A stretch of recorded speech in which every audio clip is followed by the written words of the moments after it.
Oui, c'est bon. Quelle aventure.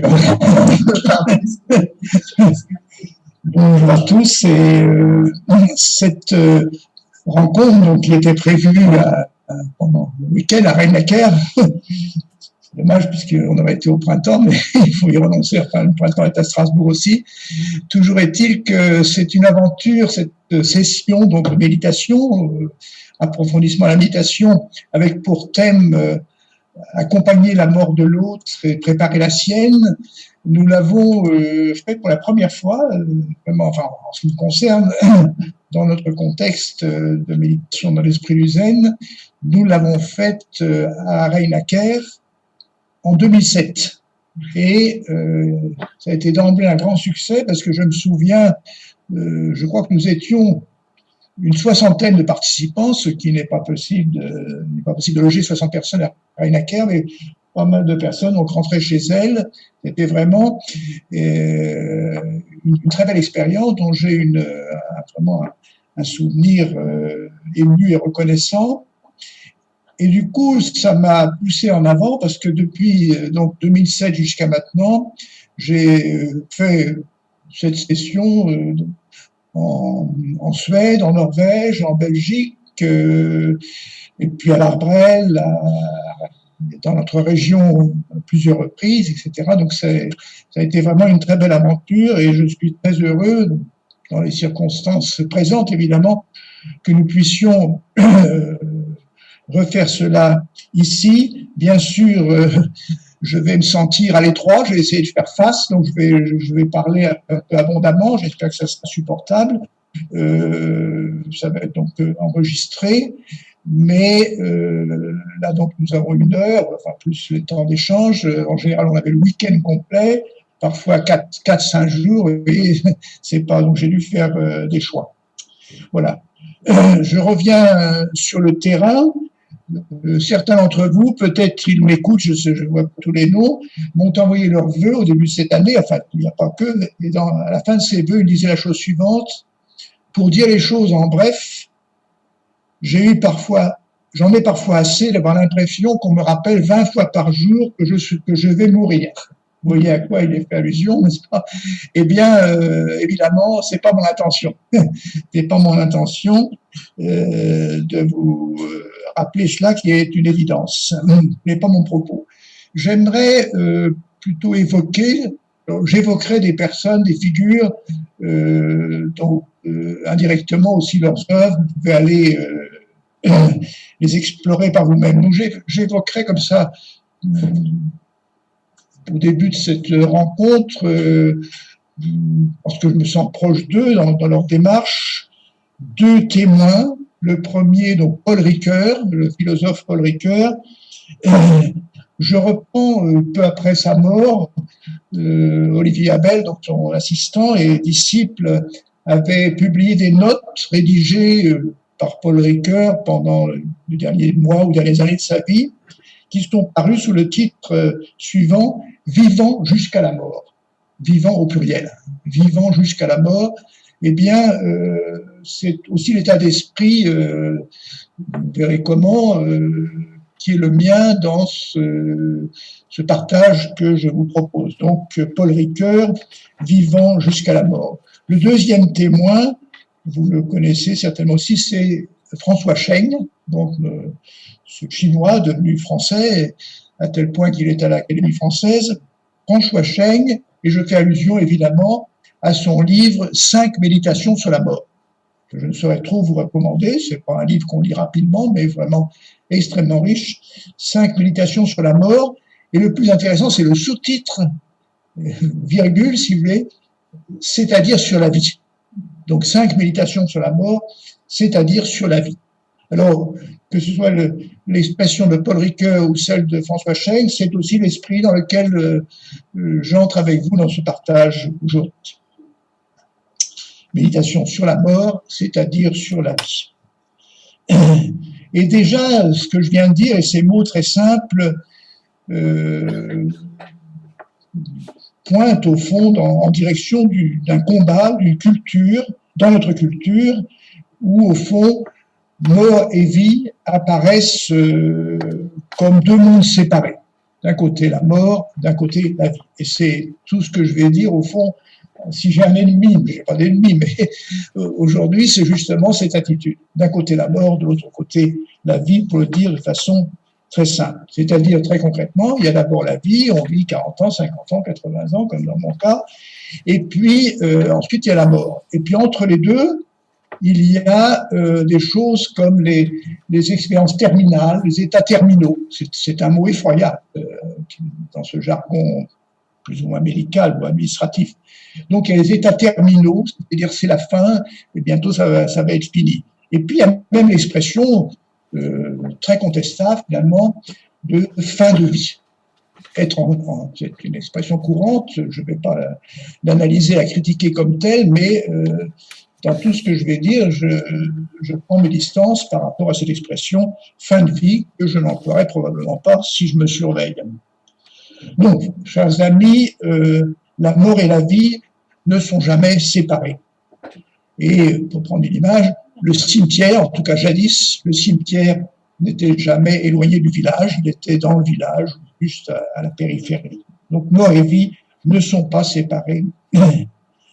Et si on remonte, on a parlé ces derniers temps, me semble-t-il, dans différentes occasions, si on remonte aux études, enfin à la préhistoire, aux études préhistoriques, on voit que beaucoup considèrent, moi je ne suis pas un spécialiste de ces choses-là, que quand on voit apparaître, on les recherche, les explorations, on voit apparaître sous une forme ou sous une autre des rites funèbres, on en tire la conclusion, donc il y avait des hommes, donc c'était humain. S'il y a des vivants qui, de quelque façon, développent des rites funéraires, excusez-moi, eh bien, on se dit, là, nous sommes en présence d'une vie vraiment humaine. Donc, vie et mort ne sont pas séparés. Et je pense, c'est ça que je vais montrer de différentes façons, que cela reste, cette conviction, vie et mort ne sont pas séparés, reste vrai pour beaucoup encore aujourd'hui. Je vais surtout raconter des histoires, et d'ailleurs ces histoires, peut-être se trouvera quelqu'un là, certains d'entre vous les reconnaîtront, je vous les dois, parce que, comme je viens de dire, ça fait une quinzaine d'années donc, que nous avons fait ces sessions, et de session en session, de lieu en lieu, de pays en pays, je l'ai dit tout à l'heure, eh bien, les participants m'ont proposé des histoires, certaines extrêmement riches, que, pour une part, je vais vous reproposer aujourd'hui. Ces histoires, donc, nous aident justement, ces histoires, ces exemples, nous aident à sortir dans cette opposition, ou bien la vie, ou bien la mort. Vie et mort sont toutes proches l'une de l'autre. Et ces histoires donc m'ont beaucoup aidé pour faire ce que je fais à l'instant, mais aussi pour ma propre vie, pour accompagner les autres, parce qu'ici on n'est pas dans la théorie, on est dans nos expériences. Alors je commence par une première histoire, et je la dois à quelqu'un qui est connu peut-être indirectement par beaucoup d'entre vous, c'est Jean Philippot. Jean Philippot, donc c'est celui avec lequel j'ai traduit le livre sur les Koans, l'enseignement zen de Jésus, et bientôt va paraître, j'en profite pour faire la réclame, la traduction que nous avons faite, maintenant il est décédé, mais nous avions travaillé à la traduction d'un livre de Thomas Merton qui va paraître maintenant, en mars ou en avril. Donc Jean Philippot, qui habitait à côté de Montpellier, aussi ce qu'un jour il m'a dit. Il s'agit d'une conversation avec un de ses petits-enfants. Un jour, le premier de mes petits-enfants, un garçonnet de 4 ou 5 ans, me demande « Papy, pourquoi tu n'as pas de grand-père » Je lui réponds « Parce qu'il est mort ». Et j'ajoute « Moi aussi, j'ai été un petit garçon comme toi. Puis j'ai grandi, j'ai rencontré mamie et nous avons eu des enfants. Ton papa est un de ces enfants. Ton papa, à ton tour, a rencontré ta maman et tu es né. Un jour, toi aussi, tu auras des enfants. Ce petit enfant me dit alors, mais alors, la mort, c'est la vie. Je ne commenterai pas les histoires, je pense qu'elles parlent d'elles-mêmes. Voilà, la mort, c'est la vie.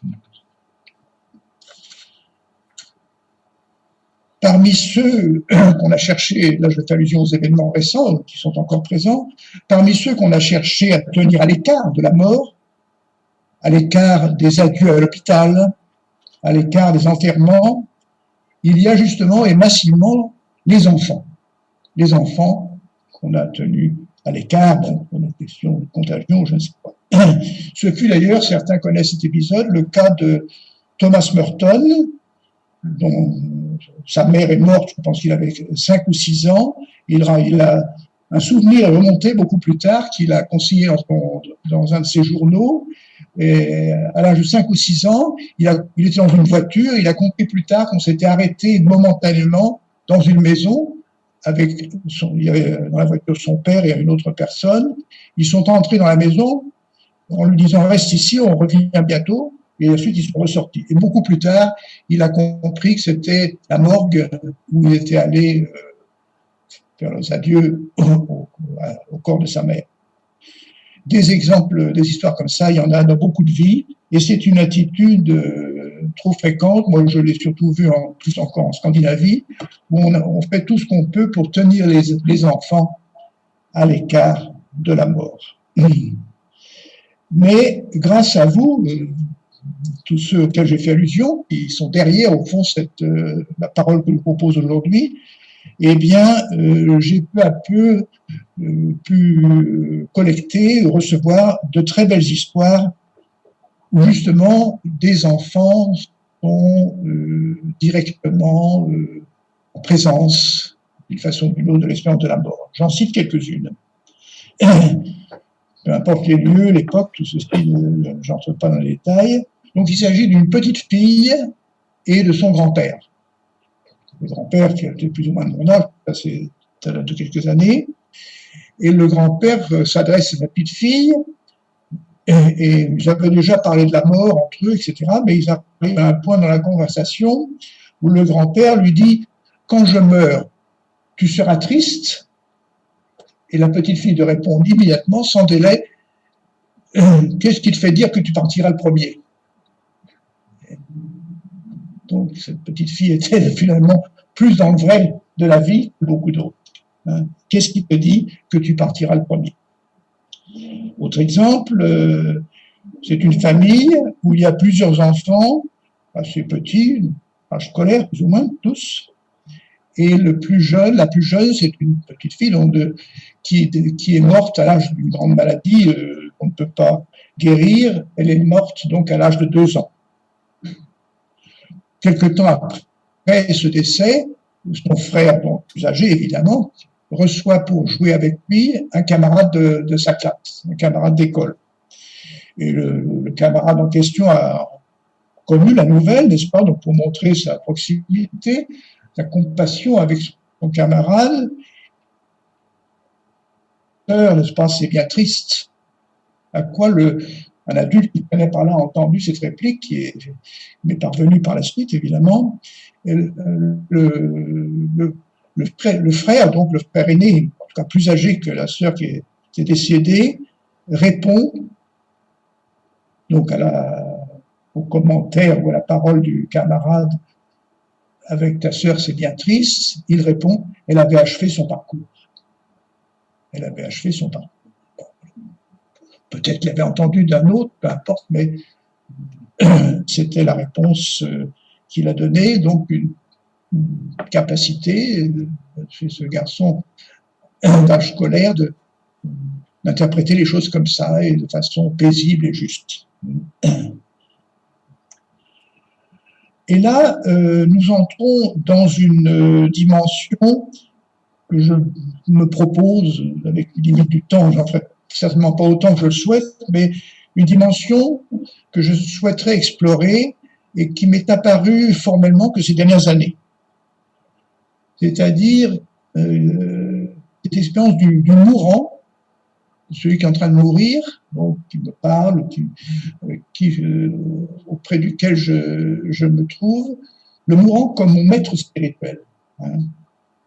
Donc le mourant, c'est dans le titre de notre session, accompagner la mort de l'autre. Le mourant, c'est d'abord quelqu'un que nous accompagnons, c'est tout à fait important. On y reviendra certainement à plusieurs reprises, mais il y a une autre dimension que je n'ai découverte que récemment, ou du moins j'ai trouvé les mots pour le dire. Le mourant comme, momentanément évidemment, quelqu'un qui est pour moi un maître spirituel. Et ce peut être d'ailleurs un vieillard. Et repensant à cela, un souvenir très ancien est remonté dans mon esprit.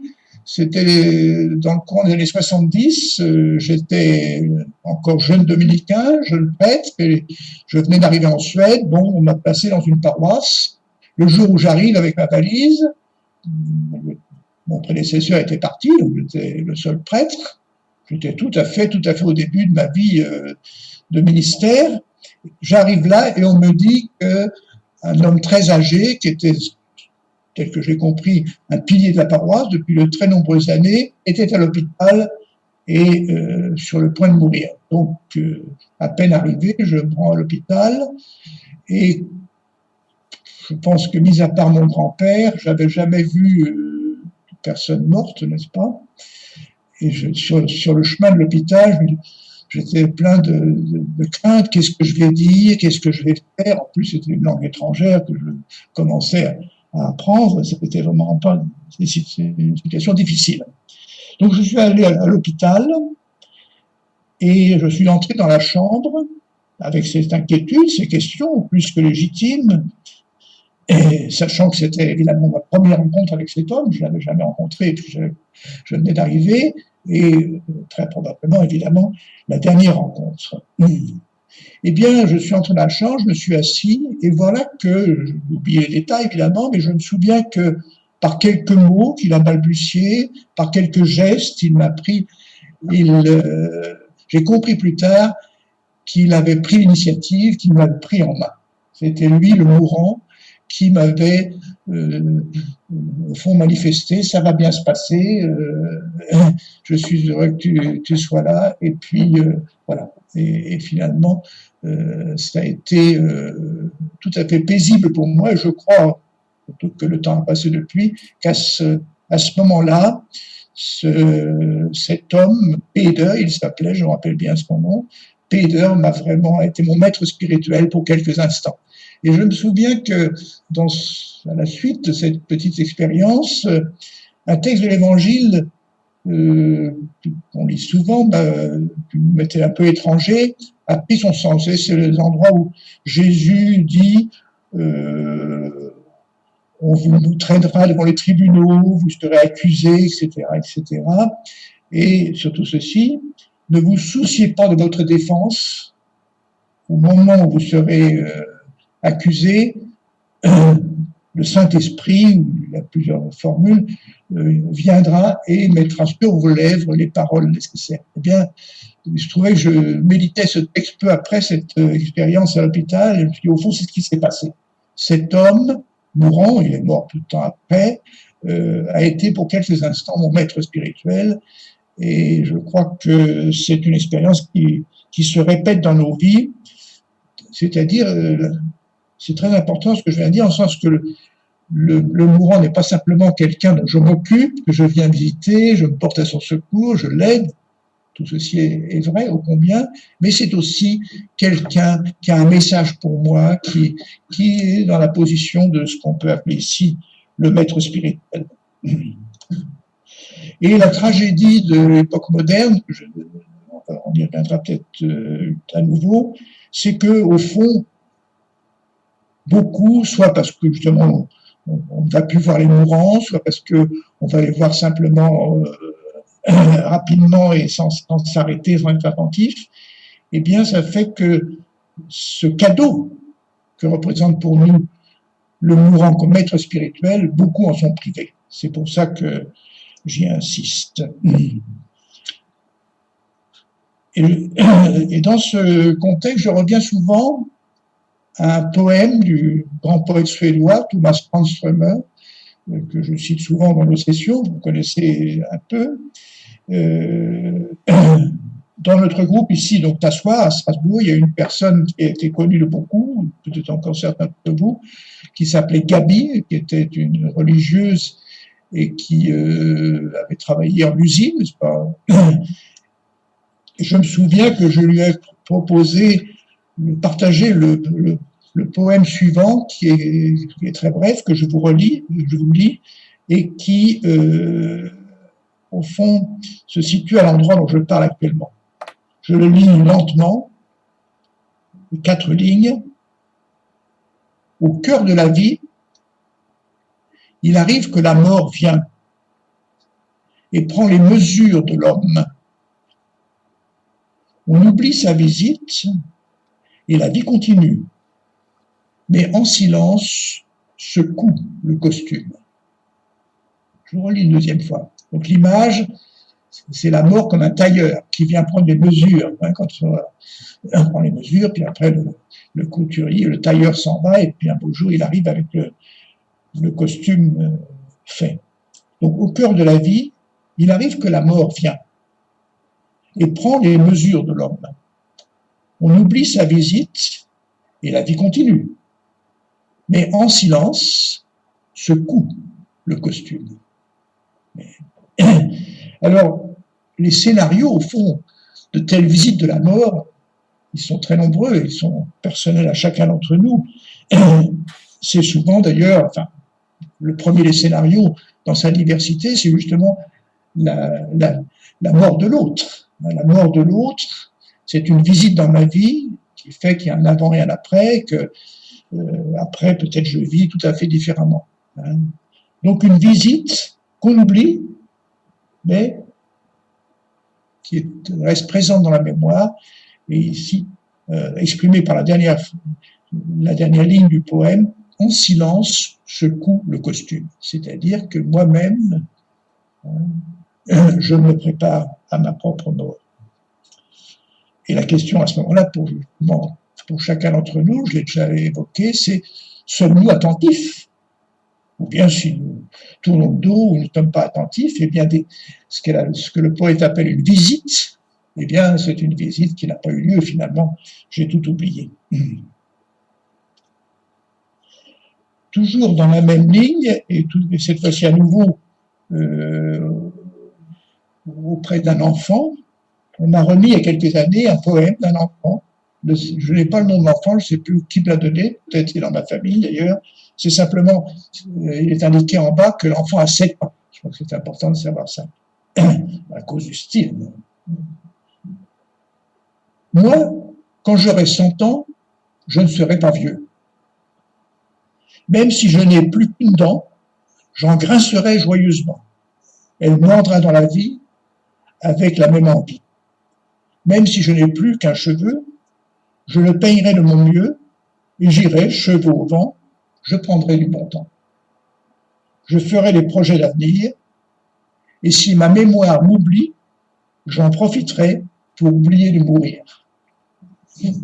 Signé, il n'y a pas le nom de l'enfant, mais vous voyez, un enfant qui était déjà tout à fait au clair, et avait compris ce que je suggérais tout à fait en commençant, que mort et vie ne sont pas séparés.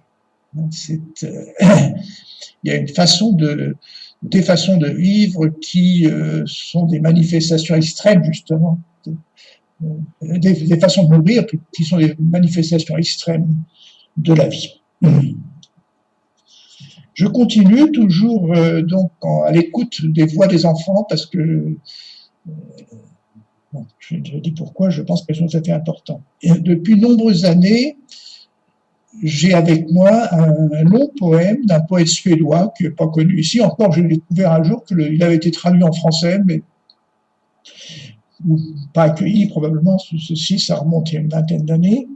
Donc, ce poète s'appelle Reidar Ekner et il a publié un poème pas très long dont le titre est très intéressant. Après des milliers de rad, R-A-D, c'est une mesure, vous savez, des radiations quand on fait la radiothérapie. Donc, après des milliers de rad. Eh bien, ce poète avait une fille âgée de 8 ans qui est morte d'un cancer à Stockholm, par là. Et pendant que donc il était auprès d'elle à la maison quand c'est possible, ensuite à l'hôpital de nombreuses semaines, et il lui rendait visite et parfois l'émotion des conversations ou de la souffrance de sa fille évidemment faisait qu'il prétextant quelque chose, il sortait de la chambre et il allait marcher dans le parc ou s'asseoir ailleurs. Et à ce moment-là, il écrivait des paroles que sa fille avait dites ou ses propres émotions, etc. Et après la mort de l'enfant, il en a fait un long poème qui porte ce titre, donc, qui est magnifique. Je l'ai traduit en français, pour ceux que ça pourrait intéresser. Et il écrivait quelques mots. Et je voudrais vous en lire un petit passage. Donc, voilà. Donc ceci, c'est plutôt vers la fin du poème, c'est-à-dire la veille de la mort, ou enfin, il est vraiment en très, très diminué, mais il réfléchit un peu sur cette rencontre, ces rencontres depuis plusieurs semaines, auprès de sa petite fille qui est en train de le quitter. J'en lis quelques passages. Pourquoi je choisis ça? C'est parce que à l'époque-là, je n'avais pas ce vocabulaire, mais c'est ma lecture aujourd'hui. Je pense que dans cette relation de ce père avec sa fille mourante, très jeune, on l'a entendu, eh bien, finalement, elle apparaît, le vocabulaire n'est pas là, évidemment, elle apparaît comme, ou plutôt il apparaît comme le disciple de sa fille. Hein. Elle est son maître spirituel. Alors, vous en jugerez par vous-même. Parfois, je ne sais plus. Est-ce moi qui t'aide ou toi qui me soutiens? Tu ne veux surtout pas de caresses, mais tu en donnes volontiers. Et tu nous pardonnes nos faiblesses. Oui, c'est une chose qui apparaît quand on lit le poème, c'est que la personne forte, parce qu'il y a aussi d'autres membres de la famille qui sont évoqués, la personne forte, c'est cette fille qui est en train de mourir. Ça, c'est tout à fait impressionnant dans ce poème. Donc, tu nous pardonnes nos faiblesses, tes regards perçants. Mon enfant, où as-tu trouvé ce savoir? Aujourd'hui, on t'a permis de sortir un peu, avec ton regard plein d'amour qui nous transperce tous. Destin si cruel. Chercher la solution. Des phrases comme ça. Je sens ton haleine contre ma joue. Ta vie est courte. Mais courte ne veut pas dire dépourvue de sens. Il faudrait dire entre parenthèses que nous sommes dans une époque on n'est plus tout à fait la même époque, ça c'est déjà un peu ancien, et c'est une époque matérialiste, complètement fermée à la vie spirituelle, et le père, n'est-ce pas, ce poète, qui va d'ailleurs être transformé par la mort de sa fille, on le voit dans le poème, lui-même était tout à fait étranger à tout ce qu'on peut appeler le monde spirituel, etc. Du coup, c'est ce qui apparaît dans le poème, il fait des découvertes étonnantes, hein, comme celle-ci, donc je reprends là où j'en étais. Ta vie est courte, mais courte ne veut pas dire dépourvue de sens. Tout à fait pareil que la petite fille tout à l'heure qui est morte à l'âge de 2 ans, n'est-ce pas? Tu disposes d'une force intérieure qui console ceux qui t'entourent. Ce sont ceux qui viennent en visite chez elle qui en repartent raffermis. Donc tu disposes d'une force intérieure qui console ceux qui t'entourent. Tu prends les choses comme elles sont. Comment ça va? Comme ci, comme ça. Alors que ça va très mal.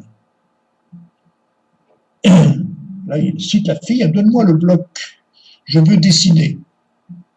Celui-là, donc, c'est pour ma grand-mère. Alors, il s'adresse à elle à nouveau. Apprends-moi la patience. Et après, le poème s'achève alors qu'elle est déjà morte. Hein. Sinon, il suit, au fond, il n'y a pas de date, mais le processus de la maladie. Donc, après, il écrit le lendemain. Je croyais que je savais, puisque j'avais tant attendu. Il savait que l'issue était proche et inéluctable. Donc, il pensait que quand elle mourrait, il ne serait pas surpris. Or, c'est le contraire qui se passe. Je croyais que je savais, puisque j'avais tant attendu. Mais je n'étais pas prêt. Mon cœur s'abîma comme un vertige. Bon, je fais quelques extraits du poème, mais c'est vraiment un texte qui m'accompagne depuis très longtemps. Toujours dans cette situation d'accompagnement et de réflexion, on peut dire, sur la proximité, les relations entre mort et vie, je termine cette partie par un exemple qui vient d'ailleurs. Il s'agit, il va y avoir à nouveau un accompagnement, un mourant et puis un qui est proche de lui. C'est tout à fait différent. C'était en avril 1945. En avril 1945, pas très loin d'ici, au camp de concentration de Flossenburg, c'est là qu'a été pendu, exécuté, le pasteur allemand, dont beaucoup connaissent le nom ou les œuvres, hein, Dietrich Bonhoeffer, qui était un pasteur à Berlin et était un résistant très actif au nazisme. Donc il a finalement été condamné et pendu en avril 1945. Il se trouvait qu'au moment de sa pendaison, il n'y avait personne, sinon les soldats, évidemment. Il y avait un prisonnier anglais, qui est aussi prisonnier là, qui lui a survécu et a transmis ce que je vais vous dire.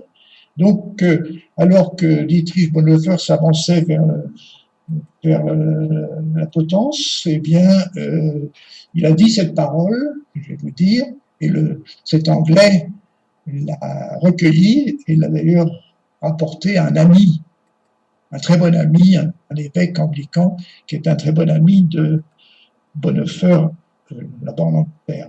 Et donc, au moment où ce sont vraiment ces dernières paroles, Bonhoeffer a dit, je l'ai dit d'abord en français, c'est la fin, c'est le commencement. Et après, il est mort. C'est la fin, donc das Ende, c'est le commencement, der Beginn. C'est la fin, c'est le commencement. Je trouve que c'est une des paroles les plus riches qui expriment ce caractère inséparable de la mort et la vie. Dans le même souffle, n'est-ce pas, bien sûr un événement extrême, exceptionnel, mais qui exprime cela, n'est-ce pas? C'est la fin, c'est le commencement. Il me semble à ce stade opportun de revenir, c'est la même époque, je reste à l'époque de la Deuxième Guerre mondiale, j'aimerais revenir sur la réflexion que faisait Edith Stein. Edith Stein, donc, était, nous sommes bien avant la guerre, elle était étudiante et docteur en philosophie, elle a soutenu sa thèse à Freiburg, et parmi les étudiants, ses contemporains du même âge, travaillant ensemble, s'estimant d'ailleurs, avec le recul que nous avons, ça peut nous étonner, il y avait donc Martin Heidegger. Et nous sommes en 1927, je crois, donc Martin Heidegger soutient et publie sa thèse, Sein und Zeit, hein, l'être et le temps. Et évidemment, Edith Stein, il lui offre le texte, évidemment, et elle le critique, elle l'analyse en détail. En français, c'est un petit livre très intéressant. Et il y a un point tout à fait important qui nous intéresse ici, c'est que donc pour Heidegger, l'homme, enfin en allemand le Dasein, n'est-ce pas, c'est un être pour la mort, Sein zum Tod. Tout simplement parce que c'est ça qui nous différencie des animaux, mais nous savons que nous mourrons. Nous savons que nous avons la connaissance de ça. Nous sommes un être pour la mort, Sein zum Tod. Donc, Edith Stein est d'accord avec ça, enfin, à ce niveau-là, mais elle dit que ce n'est pas toute la vérité. Alors, en 1915, donc, bien auparavant, Edith Stein, déjà étudiante en philosophie, voulant faire comme les camarades hommes qui étaient partis sur le front, mais probablement pas le choix, librement, elle s'est engagée comme infirmière. Donc elle était dans un hôpital militaire en Bohême, et évidemment, cette jeune femme voyait pratiquement chaque jour des soldats qui étaient revenus du front mais qui mouraient à l'hôpital. Donc, s'appuyant sur cette expérience, elle dit que ce que dit Bonhoeffer est tout à fait insuffisant. L'expérience de la mort est beaucoup plus personnelle. Et elle dit, ça qui m'a beaucoup frappé, il suffit. Alors, donc, si vous lisez La vie d'une famille juive, qui est une espèce de biographie de Einstein, vous avez beaucoup de détails là-dessus, je ne vais pas le prendre ici, mais elle a donc accompagné beaucoup de mourants et elle a tiré des conclusions qu'elle propose comme une objection à Heidegger en disant il suffit d'avoir suivi une fois une agonie pour savoir qu'on ne peut pas dire on meurt en français. On meurt, ou que, oui, c'est une autre façon de dire on meurt. Eh bien, c'est pas vrai. Chacune d'entre nous a son propre chemin. Elle avait eu l'occasion, dans cet hôpital de campagne, de voir comment, c'était en plus des soldats étrangers, ils n'avaient pas de langue en commun, enfin, elle les voyait 10 minutes, les dernières minutes de leur vie. Vous voyez, c'était tout à fait limité. Et pourtant, des mois passés dans cet hôpital de campagne, elle avait retenu cette observation que chacun meurt à sa façon, chacun a son chemin, et c'est une des raisons pour lesquelles donc c'est tout à fait important pour le survivant, évidemment, d'être attentif, de recueillir le témoignage, le récit, les paroles, les dernières paroles, etc. D'être vraiment présent à la mort de l'autre, dans tous les détails. C'est une richesse, et ne pas le faire, c'est se priver de beaucoup de leçons, beaucoup de cadeaux. C'est ça qu'elle essayait de convaincre Heidegger, qui probablement n'était pas capable d'entendre cela. Donc, une fois encore, l'importance, pas simplement d'être secourable, mais d'être attentif, de recueillir le témoignage du mourant. C'est, je crois, ce qui... Voilà, je n'en dis pas plus pour l'instant, je suis l'heure. Alors, vous avez remarqué, j'ai pris mes précautions en commençant, que je n'ai pas parlé de la pandémie, je n'ai pas parlé de l'aujourd'hui. On a trop parlé de la mort et mal parlé de la mort. Je dis les choses de façon brutale, mais je sais que beaucoup m'ont partagé cette même réflexion, donc je ne suis pas tout seul. Et je reviens quand même maintenant dans le cadre de cet exposé, justement, sur quelque chose que j'ai remarqué dans le cas de cette pandémie. Un souvenir me revient, et c'était, je pense, à 50 mètres d'ici, puisque nous sommes au centre Mounier, et j'habitais ici, j'avais le privilège de la fameuse promenade dérogatoire, n'oublions pas les guillemets, dans tout ce langage bureaucratique qu'on nous a imposé. Donc je sortais là derrière et je marchais 30, 60, parfois 63 minutes, tel que c'était autorisé. Et je me souviens, donc je rencontrais des personnes connues du quartier, où je me suis fait de nouvelles relations, c'est très bien. Et je me souviens un jour, je me souviens au printemps, il faisait aussi beau. C'était vraiment un cadeau de la pandémie, c'est qu'il faisait un très beau temps. Donc on pouvait marcher derrière. Là, malheureusement, le jardin botanique était fermé. Donc je rencontre une personne qui semblait me connaître. Elle me salue, elle m'arrête, elle m'aborde. Bon, peut-être que dans notre église, enfin, moi, les gens me connaissent alors que moi je ne les connais pas. Quand on est nombreux, c'est comme ça. Toujours est-il qu'elle m'arrête et je voulais échanger quelques mots. Et elle était remontée, comme on dit. C'est quand même effroyable ou scandaleux. On nous invite à remplir notre caddie et on nous interdit d'aller voir nos anciens. Elle a repris son chemin. Mais c'était vraiment pour moi une voix prophétique. D'un seul coup, j'avais réfléchi un petit peu à ces choses-là, comme tout le monde à ce moment-là, et encore maintenant. Mais d'un seul coup, elle a mis des mots sur ça. On nous invite, on nous exhorte à remplir notre caddie pour que l'économie tourne, mais on nous interdit d'aller voir nos anciens. Et puis elle est repartie furieuse, à juste titre. Voilà. Donc, alors ceci, je continue sur la même ligne. Vous avez peut-être vu ces derniers temps, il y a une personne, vous ne connaissez pas son nom auparavant, mais apparemment très connue, Stéphanie Bataille. Et là aussi, son père est mort récemment, c'était il y a quelques jours, et elle a été privée, elle n'a pas pu être présente auprès de son père mourant, et donc elle a lancé une pétition qui a été signée par des milliers de personnes. Et dans le titre de la pétition, le titre qu'on a mis pour résumer son texte, je réclame un retour à l'humanité. Je réclame un retour à l'humanité.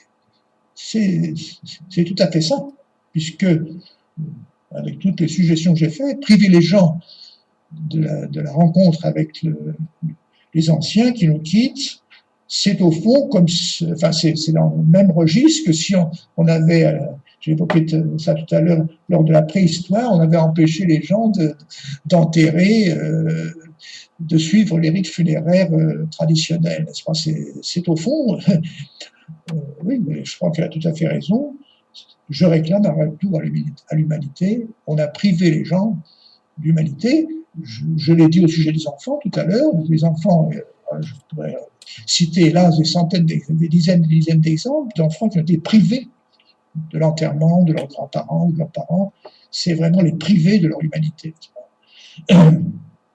Alors, toujours dans ce même registre, il faut évoquer rapidement, je pense que vous l'avez remarqué, repérer donc les contributions qui étaient nombreuses au printemps et à nouveau récemment de Marie de Henzel.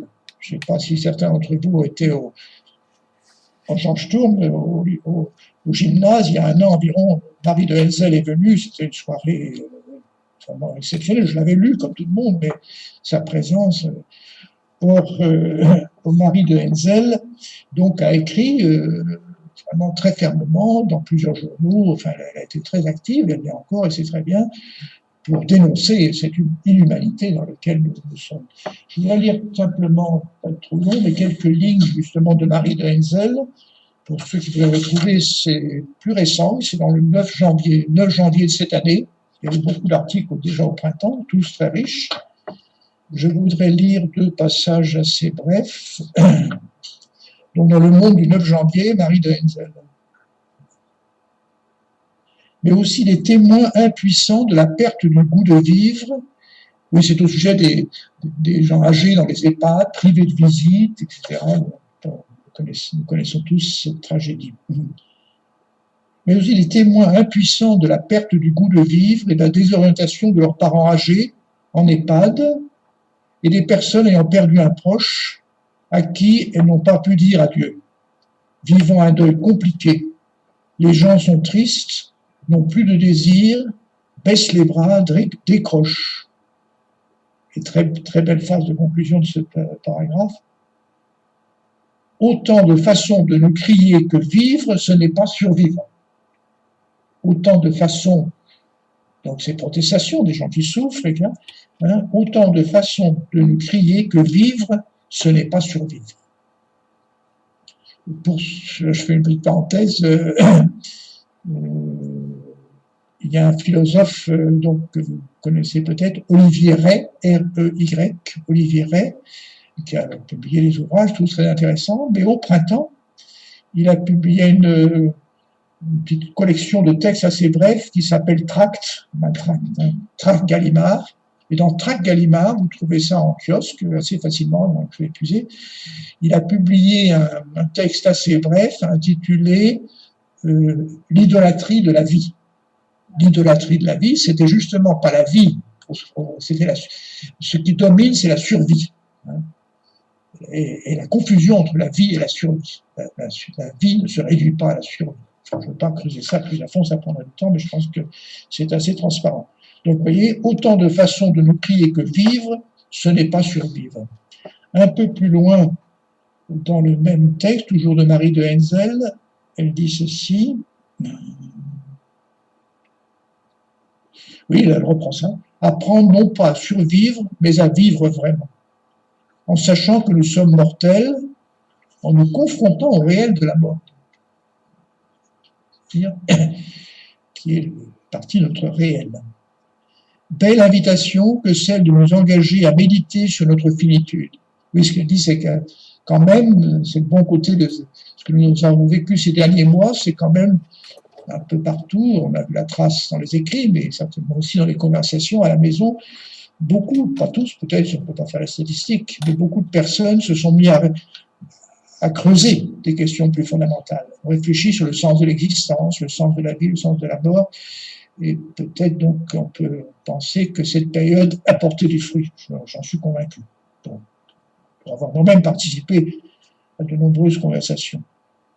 Donc, belle invitation que celle de nous engager à méditer sur notre finitude afin de nous centrer sur l'essentiel de nos vies. Qu'est-ce que c'est vivre pour moi? Vraiment. Qu'est-ce que c'est? Apprendre à vivre avec nos limites, à dépasser nos frustrations pour découvrir nos capacités d'adaptation et de résilience. On peut dire brièvement, je ne suis pas si faible ou si incapable, si abattu que je le pensais.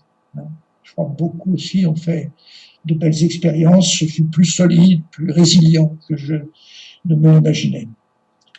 Et si les plus âgés, j'ajoute ceci, et si les plus âgés que nous avons voulu protéger en les infantilisant, c'est brutal, hein, et si les plus âgés que nous avons voulu protéger en les infantilisant parfois, en les privant de leur libre choix de décider ce qui est essentiel pour eux, étaient en fait nos maîtres en la matière. Retrouvons ce que j'ai dit tout à l'heure. Hein. Et si les plus âgés que nous avons voulu protéger en les infantilisant parfois, en les privant de leur libre choix de décider ce qui est essentiel pour eux, c'est quand même à eux de décider, n'est-ce pas, étaient en fait nos maîtres en la matière. Et je crois qu'un peu partout on a pu entendre ça, que des gens plus jeunes ont reçu le témoignage des anciens. Je me souviens, il y a une conversation avec ma sœur au téléphone au printemps. Elle a un fils qui a une quarantaine d'années. On échangeait, enfin, de choses. Et elle disait à propos de son fils, au fond, nous, elle et moi, n'est-ce pas, moi je suis né en 40, elle en 42,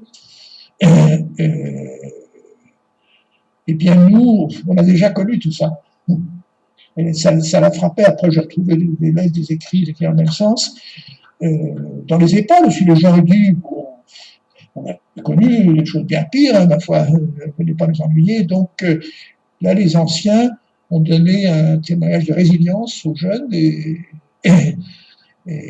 ça montre que les jeunes ont besoin des anciens, n'est-ce pas? Et j'ai beaucoup repensé, moi-même d'ailleurs, un peu comme je disais avec ma sœur, les événements des années 40. Je lisais une lettre de lecteur quelque part sur une personne âgée dans une EHPAD, disait au fond, fermé, on est à nouveau comme en 40. Mais à l'époque, on avait peur. Donc c'est plutôt mieux maintenant. Très réaliste, cette personne en EHPAD. Voilà, parmi les 4,5, on va bientôt s'arrêter.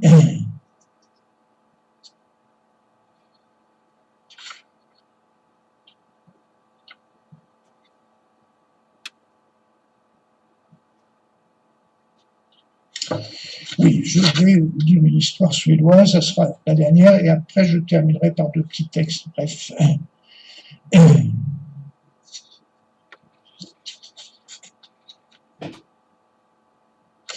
Voilà.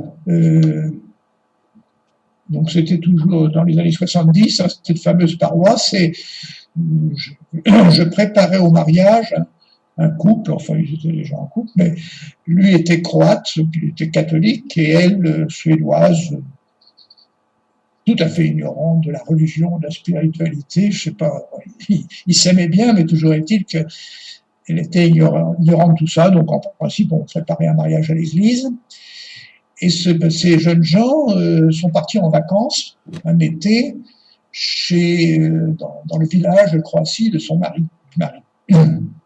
Et pendant qu'ils étaient là-bas, quelques semaines, une proche parente est décédée, et aussitôt les membres de la famille sont venus trouver le croate, donc l'homme, et lui dit si vous le souhaitez, si ce serait possible pour ta femme de se joindre au groupe des femmes, des pleureuses, enfin dans le village. Bon, elle ne comprend pas la langue, tu lui expliqueras de quoi il s'agit, etc. Mais si elle veut, elle pourrait se joindre à nous. Alors, elle a eu peur, etc. Mais bon, il lui a expliqué de quoi il s'agissait, etc.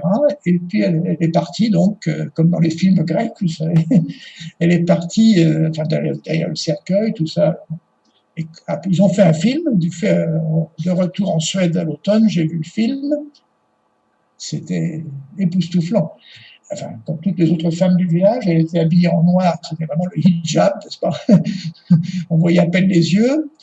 Elle était équipée d'un mouchoir pour pleurer qui avait la taille d'un drap de lit. Et elle marchait, donc elle ne comprenait pas la langue, évidemment. Elle marchait avec les femmes du village. Et lui avait filmé. Et de retour chez eux, donc il m'invite, on voit ce film, elle lui explique tout ça, et elle conclut, une femme de 22 ans, ignorante, qui n'est jamais sortie de son quartier en Suède, etc. Elle conclut le plus bel événement de ma vie. Le plus bel événement de ma vie. Et pourquoi je m'y arrête, et je vais m'arrêter là, c'est que, je n'ai pas encore employé le mot, mais ça a été là implicitement, je crois que pour ces rencontres, n'est-ce pas, pour faire sa place à la mort, pour faire sa place aux funérailles, pour faire sa place à tout ce qui tourne sur la mort, nous avons besoin d'être équipés de rites, ce qu'avaient les gens dans le passé. Oui, je vais prendre quand même un tout petit exemple à nouveau en Suède, ça sera plus parlant. C'était dans l'hôtellerie des Sœurs dominicaines, arrive une femme avec 2 enfants pour un séjour de quelques jours. Et moi, je venais d'arriver dans le pays, je crois qu'on a dû parler anglais ou français, je ne me souviens plus. Toujours est-il que j'apprends par les religieuses que quelques jours auparavant, son mari, un grand musicien de Stockholm, s'était suicidé, laissant cette femme avec 2 enfants petits. Alors bon, du coup, les sœurs m'ont demandé de l'accompagner un peu, etc. Et elle m'a raconté la chose suivante. C'était dans une époque, c'est plus le cas aujourd'hui, où vraiment la mort était tabou. On employait d'autres mots, on faisait comme si il est parti en vacances, je caricature à peine. Donc la mort était vraiment tabou, plus en Scandinavie, combien plus, oui, qu'ici. Je parle du passé. Voilà. Alors cette femme donc, me partage entre autres la chose suivante. Quelque temps auparavant, elle reçoit un coup de fil de très bons amis à elle, connaissant, ayant peut-être été présents à l'enterrement du mari, donc n'ignorant rien des circonstances. Ils disent, voilà notre fille, on va marier notre fille le week-end prochain, ce serait bien, on serait heureux si tu te joignais à nous. Alors est-ce qu'elle me partageait, hein, ça? Et elle dit, j'ai pas eu d'autre solution que de dire j'ai mal aux dents.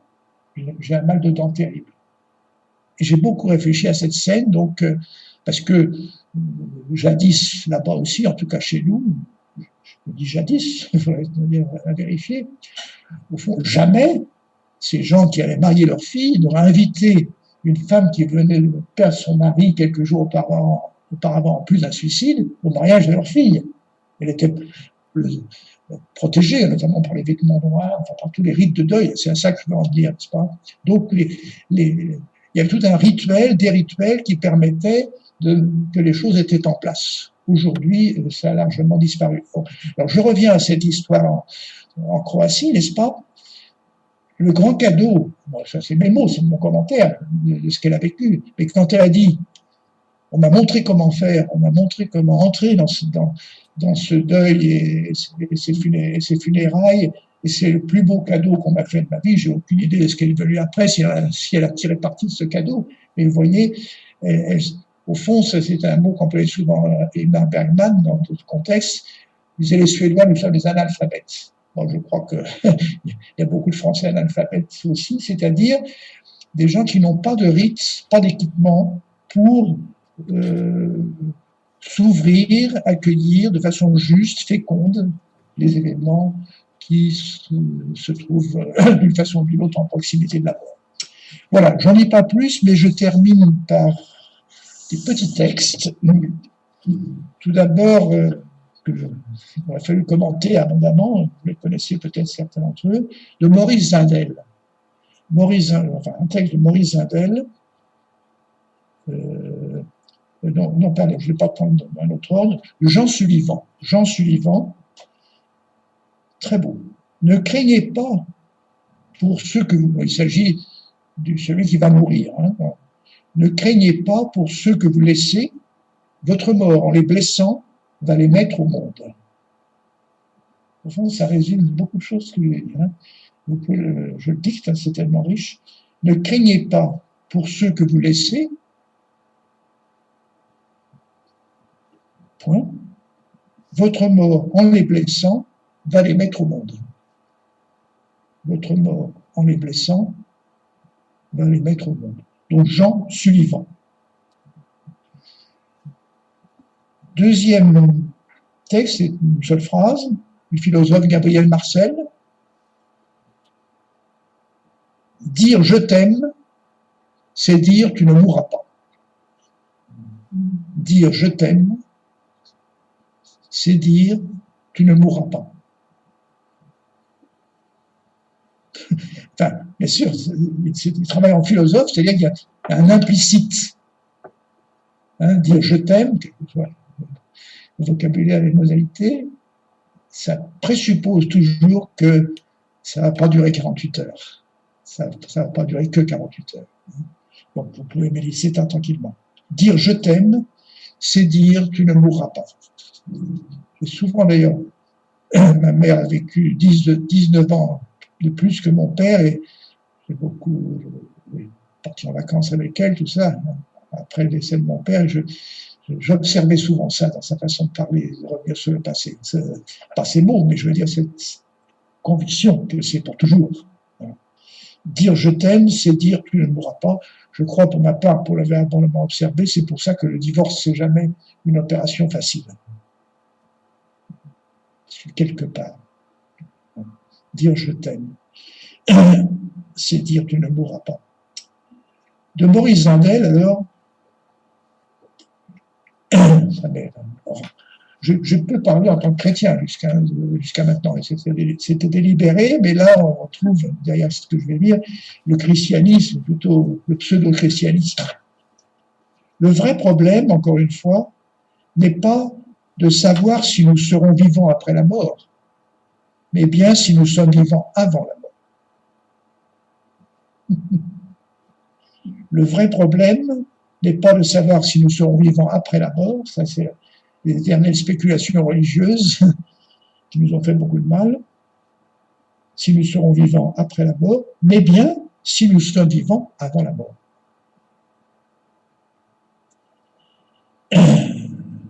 Cerise sur le gâteau, et après je dirai un poème, puis on va s'arrêter.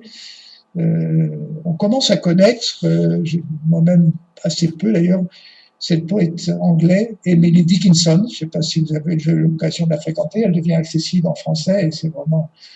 Elle n'a rien publié de son vivant, mais c'est certainement une époque en pleine de l'histoire.